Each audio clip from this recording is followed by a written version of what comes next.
Penangkapan Munarman beberapa waktu lalu oleh Densus 88 merupakan angin segar buat aparat keamanan dan masyarakat Indonesia biar bisa mengetahui lebih jelas tentang selak-beluk Munarman dalam dunia terorisme dan untuk mengetahui siapa orang di belakang Munarman yang sering mendukung dan bahkan memberikan finansial dalam setiap pergerakan aksi-aksi intoleransi dan terorisme di Indonesia.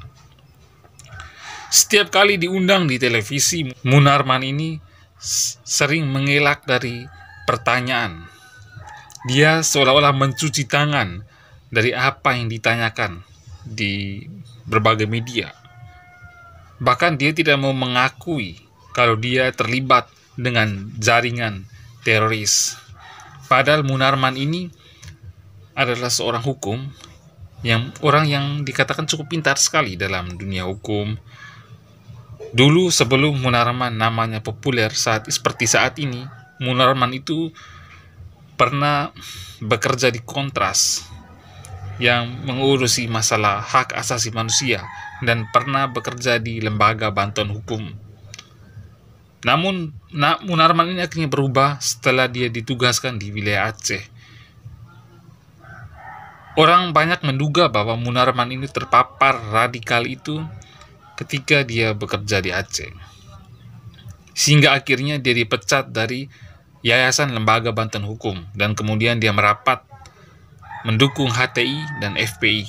Bahkan dia kerap menjadi kuasa hukumnya terpidana teroris. Dan sampai saat ini akhirnya Munarman itu menjadi orang yang terlibat dalam setiap aksi intoleransi dan terorisme yang ada di Indonesia.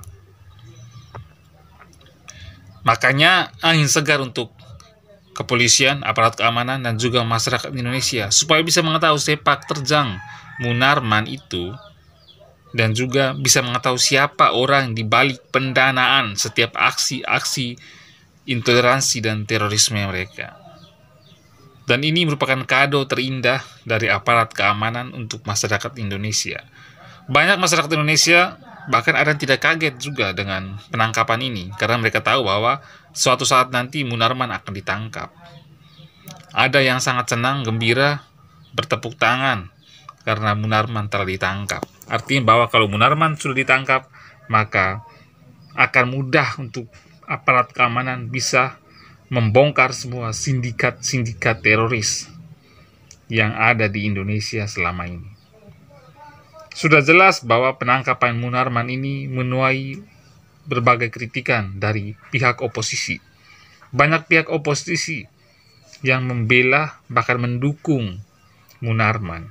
Mereka mengatakan bahwa Munarman itu tidak terlibat dalam teroris, bahkan mereka tidak percaya.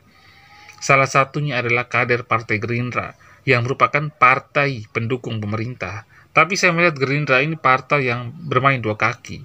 Sebelahnya pendukung pemerintah dan sebelahnya mendukung atau berpihak pada oposisi.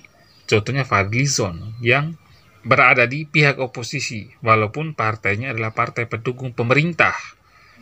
Fadlizon ini tidak percaya dengan Munarman yang ditangkap terkait dengan terorisme. Karena menurut dia Munarman ini orang yang baik dan dia sangat mengenal dekat dengan sosok Munarman ini.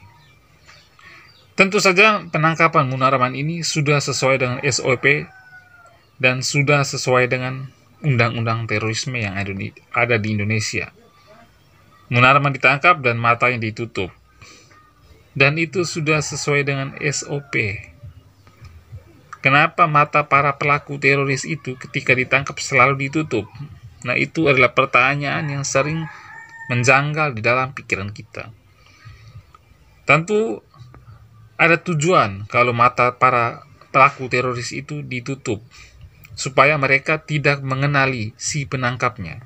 Kalau mereka sampai tahu atau mengenal wajah si penangkapnya, maka mereka akan memberikan kode kepada teman-teman mereka untuk menyerang orang yang telah menangkap mereka. Makanya mata Munarman dan mata para terduga teroris lainnya yang ditangkap aparat itu selalu ditutup dengan kain hitam.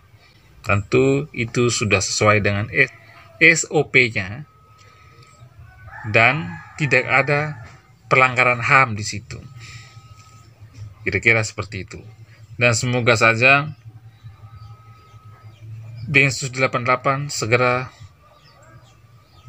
menetapkan status yang bersangkutan dan kemudian untuk segera disidangkan di pengadilan. Kita sangat mengharapkan supaya hukuman untuk Munarman ini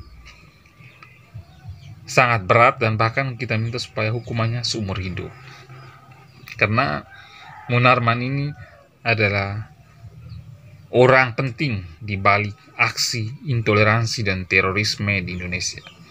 Dan juga penangkapan Munarman oleh pihak kepolisian ini jelas bahwa polisi sudah mengantongi bukti-bukti, minimal 2 alat bukti. Dari pemeriksaan saksi, pemeriksaan rekam jejaknya Munarman, karena dulu di tahun 2015 Munarman ini juga pernah hadir di Makassar dan berbayat pada ISIS. Kalau Munarman ini sering mengelak bahwa dia tidak mendukung teroris, tidak mendukung ISIS, nah ada pertanyaan yang sederhana untuk Pak Munarman.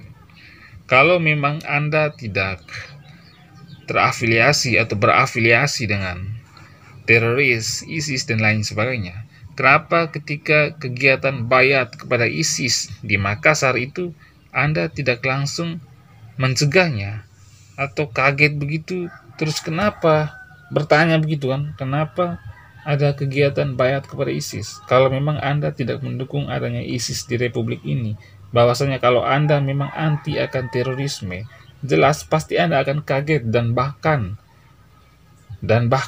pasti akan melarang dengan aksi bayat ISIS. Karena di situ ada Anda di samping 2 orang itu di Makassar.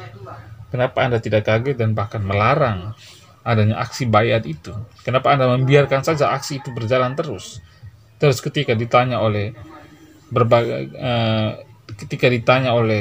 media, Anda selalu mengatakan bahwa tujuan Anda ke situ bukan untuk bayat kepada ISIS, tapi untuk memberikan sosialisasi kepada anak-anak muda untuk tidak terjun atau terjebak dalam dunia teroris. Tapi kenapa ketika ada kegiatan bayat itu Anda diam saja, tidak protes atau tidak marah atau tidak tegur atas aksi bayat itu? Oke, sampai di sini penjelasan saya, pertanyaan saya, dan sampai jumpa pada kesempatan selanjutnya.